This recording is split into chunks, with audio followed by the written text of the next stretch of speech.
अस्सलाम वालेकुम नाज़रीन, सराबर कदार से मुखातिब है। इंडिया और पाकिस्तान की सूरत हाल मज़ीद खराब होती जा रही है। लाइन ऑफ कंट्रोल के ऊपर खैर मामूली सूरत हाल है। वहां से लोगों को वो जो गाँव है बहुत सारे खाली करवाए गए हैं और लोगों को आगे पीछे मूव किया गया है। बड़ा तोपखाना भी इतलात है कि वहां पर मूव कर लिया गया। सूरत हाल आपको रिपोर्ट करते हैं। फिर डोनाल्ड ट्रंप की स्टेटमेंट आई है। तुलसी गबार्ड जो अमेरिकन खुफिया इदारे की सरबराह है, वो भी इसके ऊपर बोली है। नेतन्याहू भी बोला है। फिर जो 2 घर बाकायदा से उड़ाए गए हैं, यानी 2 पूरे के पूरे घर उड़ा दिए गए हैं। लेकिन इसी दौरान पाकिस्तान के सोशल मीडिया पर एक बड़ी डेवलपमेंट होती है। पाकिस्तान के सोशल मीडिया पर कुछ ट्विटर अकाउंट्स हैं जो कि एक्टिव हुए। वो एक्टिव तो पहले से थे लेकिन मजीद एक्टिव हुए। और ना सिर्फ वो एक्टिव हुए हैं, उन्होंने एक जंगी तैयारा दिखाया पाकिस्तानी एयरफोर्स का। और ये पहली दफा है कि इस जंगी तैयारी की तस्वीरें मंजरेआम पर आई हैं। ये सोशल मीडिया पर, ये ट्विटर के ऊपर इस तरह से पहली दफा मंजरेआम पर आई हैं। और ये वो तैयारा है कि जिसको देखने के बाद जो इंडियन जर्नल्स हैं, वहां के जो शख्सियात हैं, मिलिट्री के लोग हैं, जो इससे पहले मुंह से झाग निकाल रहे थे, पसलियां उनके मुंह को आ रही थी, यानी चीखो पुकार उन्होंने शुरू की थी, मोदी जी हमला करें, मोदी जी ये करें। यानी ऐसे लग रहा था सिंघम फिल्म देखकर आए, या ऐसे लग रहा था मेरे ख्याल में कोई पता नहीं सठिया गए या पागल हो गए। और 1-2 तो ये कह रहे थे मोदी जी न्यूक्लियर स्ट्राइक करें। यानी मोदी खुद डरा हुआ, सहमा हुआ, बिहार में तकरीर करके वो फंस गया।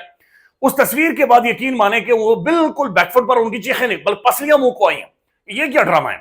और ये ना सिर्फ इंडिया ने देखा है बल्कि पूरी दुनिया ने, अमेरिकन ने, फिर दुनिया के जो यूरोपीय यूनियन है, बरतानिया है, बाकी जो ममालिक हैं, यानी उन्होंने भी एक लम्हे के लिए वो भी थोड़े से हिले हैं कि यार ये तो कोई नई चीज है और ये बड़ी चीज है।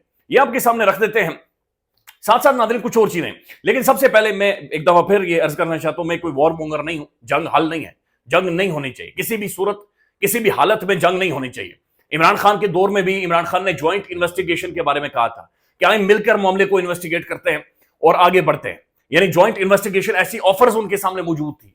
लेकिन उसके बावजूद भी इंडिया, चूंकि हिंदुत्व नजरिया है, मोदी ये कसाई है, पागल आदमी है और ये सठाया हुआ आदमी है, ये गुंडा है, ये मुकम्मल तौर पर गुंडा है। इसने सिर्फ लिबादा उड़ा हुआ है एक पॉलिटिशियन का। ये सियासतदान नहीं है, ये साइकोपैथ है, ये ज़हनी तौर पर मरीज है। इसके ना बीवी है, ना बच्चे हैं, ना माँ बाप, ना आगे पीछे कोई देखने वाला बंदा ही कोई नहीं है। ज्यादा ही इंडियंस को मरवाएगा। मेरी दरखास्त ये होगी, बराए मेहरबानी ये दरखास्त होगी इंडियन पढ़े लिखे लोगों से, जो रोटी खाते हैं, यूनिवर्सिटीज जाते हैं, स्कूल पढ़ते हैं, बाथरूम जाते हैं, जिनका सेंस दिमाग काम करता है, जो इंडियन फिल्में या इंडियन सीरियल वो एकता कपूर को देख देख कर ज्यादा मुतासिर नहीं हुए, उनसे मेरी दरखास्त यह है कि ठंडा पानी पिए, ठंडा पानी पिए। कोई भगवान की आरती शारती उतारने के बाद ठंडा पानी पीकर रसोड़े में बैठे और रसोड़े में बैठकर आप सिर्फ अपने मोबाइल से ये सर्च करें कि जो पुलवामा जो पहलगाम अटैक है, उसकी जो एफआईआर है, उसको सिर्फ जाकर उसके मतन को पढ़ें कि जो इंडियंस ने पहलगाम वाकये के ऊपर जो एफआईआर करवाई है, रसोड़े में ही जाकर पढ़ें। लेकिन उसे पढ़ें तो आपकी अक्ल दंग रह जाएगी कि ये मरवाना चाहता है आपको, ये फेंटा लगवाएगा। मोदी की तकरीर के बाद मैं आपको बता रहा हूं, मैं इस्लामाबाद के अंदर बैठा हूं, यहां पर फौज तैयार है, यहां पर एयरफोर्स तैयार है, यहां के मुजाहिदीन तैयार हैं। तो ये ऐसा डेका लगेगा, ऐसा डेका लगेगा कि वो फैसल बाबा ने कल ठीक कहा, घुस जाएंगे और पता भी नहीं चलेगा। तो ये वाकई ऐसी सूरत हाल यहां पर बनी हुई है, मारे जाएंगे ये। और बहुत बुरी तरह ये एम्बैरेसमेंट इतनी बड़ी होगी कि इंडिया जो बड़ी डेमोक्रेसी और बहुत सारी चीजों का लिबादा इन्होंने उड़ा हुआ है, ये 36-38 टुकड़ों में तकसीम हो जाएगा। यानी इन्हें खुद नहीं पता चलेगा कौन सा टुकड़ा समेटे, कौन सा हमारा था और कौन सा हमारा नहीं था। तो ये बिल्कुल अभी वहम गुमा, यानी अभी भी वो उनकी कमेंट्री हो रही है जी, इनकी इकोनॉमी फेल है, इनके आपस के बहुत सारे ताल्लुकात खराब है और वो सारी चीजें ठीक है। देखिए, जंगें इकोनॉमी से नहीं लड़ी जाती। वही वाली बात है कि बंदूक के पीछे जो बैठा हुआ बंदा है, उस ये सारा जो दारमदार होता है वो उसके ऊपर होता है। अब जो एफआईआर है नाज़रीन पहलगाम वाकये की, एफआईआर के अंदर ये लिखा जा रहा है, जो बाकायदा से जो सारा बुनियाद है, स्ट्रक्चर है जो इस सारे मामले का। एफआईआर में कहा गया कि पहलगाम जो टूरिस्ट डेस्टिनेशन है, वहां पर 1:30 पर दहशतगर्द उस जगह पर पहुंच जाते हैं और 2:20 तक फायरिंग करते हैं। 1:30 यानी कि 30 मिनट ये हो गए, 50 मिनट तक वो कहते हैं बंदे मारते हैं, फायरिंग करते हैं। अब 2:20 तक वो फायरिंग करके वहां से भाग जाते हैं दहशतगर्द। 2:30 पर एफआईआर दर्ज हो रही है। Can you imagine? वाकया 10 मिनट वाकया जब हुआ, फायरिंग हुई, दहशतगर्द ने मारा और वहां पर कोई करीब तरीन ऐसी जगह नहीं है। आप वहां पर खच्चरों पर जाते हैं, अब पैदल वहां पर जाते हैं या जहाज के जरिए लैंड करते हैं, लेकिन विद इन 10 मिनट्स, 10 मिनट के अंदर अंदर एफआईआर होती है। और 10 मिनट तो खैर छोड़ें, 2:20 पर यह फायरिंग बंद होती है और 2:21 पर यह कह दिया गया इंडियन मीडिया की जानिब से कि पाकिस्तान ने किया, पाकिस्तानी दहशतगर्द यहां पर आए। और उसके अंदर फिर यह कहा जा रहा है कि ये नामालूम लोग हैं और ये सरहद पार करके इंडिया के अंदर गए हैं। यानी वो तारों के नीचे से घुसकर, शाखा बर्फ पड़ी हुई थी और पानी के नीचे से तैरते हुए अंदर गए और फिर जाकर इन्होंने ये सारा वाकया किया है। फिर यह कहा गया है कि जनाब ये अंदर आते ही इन्होंने मशीन गनों से अंधाधुंध फायरिंग कर दी। यानी इंडियन मीडिया ये बेच रहा है, मोदी ये बेच रहा है, अमित शाह ये बेच रहा है, अजीत डोभाल ये बेच रहा है, उनके जो आगे पीछे चमचे हैं वो ये बेच रहे हैं, वहां के जो जो पागल जर्नैल हैं वो ये बेच रहे हैं कि जनाब उन्होंने पतलूने उतरवाई, बाकायदा से पतलूने उतरवाकर भी चेक किया और बाकायदा मर्दों को चेक किया, खवातीन को नहीं मारा, मर्दों को चेक किया, उनका मजहब पूछा, मजहब पूछने के बाद पतलूने भी उनकी उतरवाई और उसके बाद फायरिंग की और उसके बाद उन्हें मारा है। तो अंदाजा लगा लें फिर। और एक आधा तो खैर वो ड्रामा कर रहे थे, कहती है वो खातून ये कहती है मेरे हस्बैंड को मारा और उसके बाद मुझे आकर ये कहते हैं कि तुम्हें नहीं मारेंगे, तुम जाओ मोदी को बता दो कि हम आए थे, यानी कोई पूछे तो कह देना दहशतगर्द आए थे। यानी ऐसा ड्रामा, या खुदा का खौफ करें इंडियंस का मसला। वहां के जो पढ़े लिखे लोग हैं, बड़े पीएचडी, वो दुनिया भर में टेक्नोलॉजी में ये बड़ा इन्होंने काम किया हुआ है। बराए मेहरबानी सोचें, ये पागल आदमी मरवाएगा आप लोगों को, ये सीरियसली मरवाएगा। ये जो एफआईआर है उसको पढ़ने के बाद जो पता चल रहा है कि ये आदमी वाकईतन इन्हें मरवा देगा। अब नाज़रीन जो हुआ है पाकिस्तान के सोशल मीडिया पर, जो तस्वीरें अभी तक सामने आ रही हैं, जो चीजें सामने आ रही हैं, ये तस्वीरें ये हैं, ये पाकिस्तान स्ट्रेटेजिक फोरम की जानिब से जारी की गई है और ये जंगी तैयारा है, ये जंगी तैयारा है। और ये इसके बारे में कहा जा रहा है इट्स ऑफिशियल, ये ऑफिशियल है। Pakistani air force has integrated PL-15 very long range air to air missile with the JF-17 Thunder Block 3. The PL-15 has a maximum range of 200 kilometers, a significant jump over the earlier PL-12 which was on the JF-17. अब मैं हथियारों के बारे में इतना नहीं जानता, लेकिन जो मुझे मोटी मोटी समझ आई है कि ये जो PL-15 है बुनियादी तौर पर ये जो बियॉन्ड विजुअल रेंज है, असद अली तुर्क साहब ने भी इसके ऊपर व्लॉग किया, उन्होंने भी चीजों को एक्सप्लेन किया है।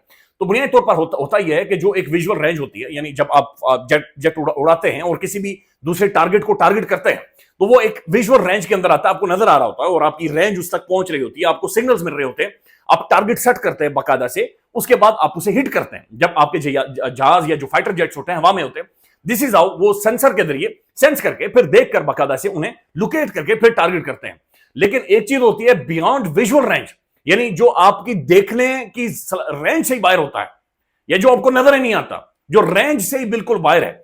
अब ये जो तैयारा है JF-17 थंडर है, ये ब्लॉक 3 है, ये मॉडर्न लेटेस्ट टेक्नोलॉजी है जंगी तैयारों में, और इसके अंदर जो मिसाइल फिट किया गया है ये PL-15 है और इसके बारे में कहा जा रहा है कि ये बियॉन्ड विजुअल रेंज मार सकता है, यानी कि जो नजर नहीं आ रहा, दिख नहीं रहा, वहां तक मार सकता है। इससे पहले जो हमारी सलाहियत थी वो तकरीबन 100 किलोमीटर तक थी, लेकिन इस तैयारे के बारे में कहा जा रहा है कि 200 किलोमीटर से 300 किलोमीटर तक ये बंदा, ये जो जेट है, तैयारा है, ये मार सकता है।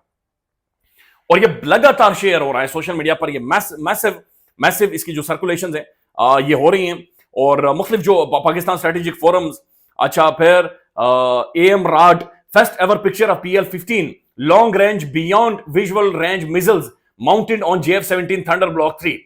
तो JF-17 के ऊपर ये जो लगा हुआ है PL-15 long range beyond visual range जो मिसाइल इसके ऊपर नजर आया है, इसने उन्हें हिला दिया। अब अगर ये 200 या 300 किलोमीटर तक मार सकता है तो इसका मतलब यह है कि मोदी गुजरात के बाथरूम में बैठकर जो टंकी का नल ऑन करेगा बाथरूम के लिए, रसोड़े के लिए, वो वहां पर भी नहीं बचेगा। यानी अगर उसने ये पानी ऊपर से बंद किया तो फिर वो जो गुजरात में उसके रसोड़े का पानी खुलेगा, ये पानी उधर भी बंद होगा और ये उधर भी जाकर लगेगा। लिहाजा ये इन्हें बाथरूम में जाना इनके लिए अजाब बन जाएगा, इनके लिए अजाब बन जाएगा और ये सूरत हाल और ज्यादा खराब होती जाएगी। अब ये पाकिस्तान का जो प्रोमिनेंट अंग्रेजी अखबार है और ये ग्लोबली अखबार ये छाप रहा है, अखबार ये कह रहा है कि 2 सस्पेक्ट होम्स डिमोलिश्ड, ये 2 सस्पेक्ट इन अटैक के अंदर, ये जो फायरिंग करने वाले 2 सस्पेक्ट या 2 बंदे जो उसके अंदर मौजूद थे, उनके घर डिमोलिश कर दिए गए हैं। अब ये घर कैसे डिमोलिश किए गए? Srinagar, soldiers in Indian hulled Kashmir on Friday blew up the family Holmes of the 2 men who police alleged were among the gang। यानी अब अंदाजा लगाएं, इन बेवकूफों, इन ठगों का अंदाजा लगाएं। श्रीनगर के अंदर इंडियन फौजी ये कह रहे हैं कि उन्होंने जो 2 घर उड़ाए हैं, ये उन फैमिलीज के घर उन्होंने उड़ाए हैं जो 2 बंदे शामिल थे गन्ने चलाने में, यानी बंदूकें चलाने में, रफले चलाने में। ये जो बंदे मारने वाले हैं, जिन मुझे दुख है जाती तौर पर, पहलगाम के अंदर वो टूरिस्ट डेस्टिनेशन है, आम लोग बेचारे गए थे और इंडियंस को ये इंडियन फौज ने मरवाया, ये मोदी ने मरवाया इन्हें। तो वो ये कह रहे हैं कि इनके घर श्रीनगर के अंदर थे। जब उनके घर श्रीनगर के अंदर थे, वो खुद वहां के रिहायश पजीर थे, तो फिर कौन बॉर्डर के नीचे से आया, फिर किसने किसे भेजा? इसका मतलब यह है कि 2 चीजें अब निकलकर सामने आ रही हैं। एक तो यह है कि पाकिस्तान की इसमें कोई इन्वॉल्वमेंट नहीं है। दूसरी चीज यह है कि अगर यह फॉल्स फ्लैग नहीं है, जो कि नजर आ रहा है कि फॉल्स फ्लैग है, अगर फॉल्स फ्लैग नहीं है तो फिर यह विद इन कश्मीर एक इंडिया के खिलाफ ऐलान जंग है, फिर यह विद इन मकबूजा कश्मीर इंडिया के खिलाफ बगावत है, और यह विद इन कश्मीर इंडिया के खिलाफ एक आर्म्ड बगावत हो गई है। तो ये ज्यादा खौफनाक है। इसका मतलब है कि इंडियन अदाकार वहां पर मारे जाएंगे, इंडियन फौजी वहां पर मारे जाएंगे, इंडियन टूरिस्ट वहां पर मारे जाएंगे। तो ये जो तीसरा पहलू इसमें से निकलकर सामने आ रहा है, ये और ज्यादा परेशान कुन है और ये और ज्यादा खौफनाक है कि जो कि सूरत बदल रही है। नाज़रीन, उसके बाद जनाब PM seeks Saudi help amid crisis और मुख्तलिफ चीजों के ऊपर। अब जो दूसरी खबर है वो ये है कि जनाब सऊदी अरबिया और ईरान दोनों ने बाकायदा से कोशिश की है कि किसी तरह से मामलात को सॉर्ट आउट करवाएं, लेकिन डोनाल्ड ट्रंप की स्टेटमेंट आई है और ट्रंप ये कह रहा है कि मैं बड़ी पुरानी तारीख है और मैं बकवास किस्म की बात कि 1000 साल पुरानी तारीख है इंडिया और पाकिस्तान की और कश्मीर की सारे तनादे को लेकर, तो बिल्कुल फजूल किस्म की उसने बात की है। लेकिन उसने ये कोई नहीं कहा कि वो अपना वजन इंडिया के पलड़े में डाल रहा है या पाकिस्तान के पलड़े में डाल रहा है। उसने कहा हम सारी सूरत को देख रहे हैं। लेकिन दूसरी तरफ जो तुलसी गबाड़ है उनकी बाकायदा से स्टेटमेंट आई है और उन्होंने कहा कि हम हर तरह की इंडिया की मदद करेंगे और उन्हें हेल्प करेंगे और हम उन्हें हेल्प करने के लिए तैयार हैं। तो वो बाकायदा से तैयार हो गए। जो अमेरिकन इंटेलिजेंस है, ये जानते हुए भी कि ये फॉल्स फ्लैग है, ये जानते हुए भी कि झूठ है, ये जानते हुए भी कि ये बिल्कुल झूठ के ऊपर मबनी है, वो ये कह रहे हैं कि नहीं, हम असल में तैयार हैं इस सारी चीज के लिए कि हम इंडिया को हेल्प करेंगे और हम हेल्प करवाना चाहते हैं। नाज़रीन, शहबाज शरीफ साहब की भी स्टेटमेंट आई है और आज उन्होंने एक स्टेटमेंट दी है और उनका ये कहना है शहबाज शरीफ साहब का कि जनाब हम इस सारे मामले की एक न्यूट्रल इन्वेस्टिगेशन के लिए तैयार है। देखिए, बुज़दिलाना स्टेटमेंट है। न्यूट्रल इन्वेस्टिगेशन ठीक है, आप एक स्टेटमेंट दे दी आपने, लेकिन इन्वेस्टिगेशन के लिए पाकिस्तान तब तैयार हो, पहले ये जस्टिफाई तो करें कि ये वाकया ऐसा है जैसा इंडिया दिखा रहा है। क्योंकि इसके जो सारे ताने बाने हैं वो बिल्कुल ऐसे हैं जो कि बिल्कुल फजूल और पैथेटिक किस्म के हैं।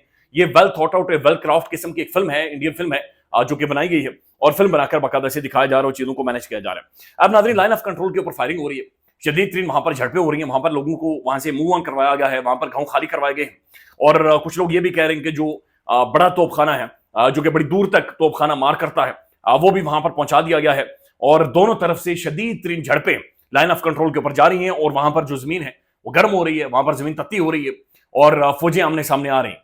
ये बात तो ऑब्वियस है कि जो इशू जहां तक पहुंच चुके हैं और जितना इंडियन गवर्नमेंट के ऊपर, हुकूमत के ऊपर प्रेशर है और जिस तरीके से वो इंटरनेशनली चीजों को मैनेज कर रहा है, दे वांट अ स्ट्राइक। वो एक स्ट्राइक चाह रहे हैं, वो कोई ना कोई ऑन ग्राउंड लेवल पर कोई ना कोई मार करना चाह रहे हैं, कोई ना कोई झड़प चाह रहे हैं। क्या ये हो सकेगी? ये सवाल पैदा नहीं होता। ख्याल रखिएगा, मजीद अपडेट करेंगे। अल्लाह हाफिज।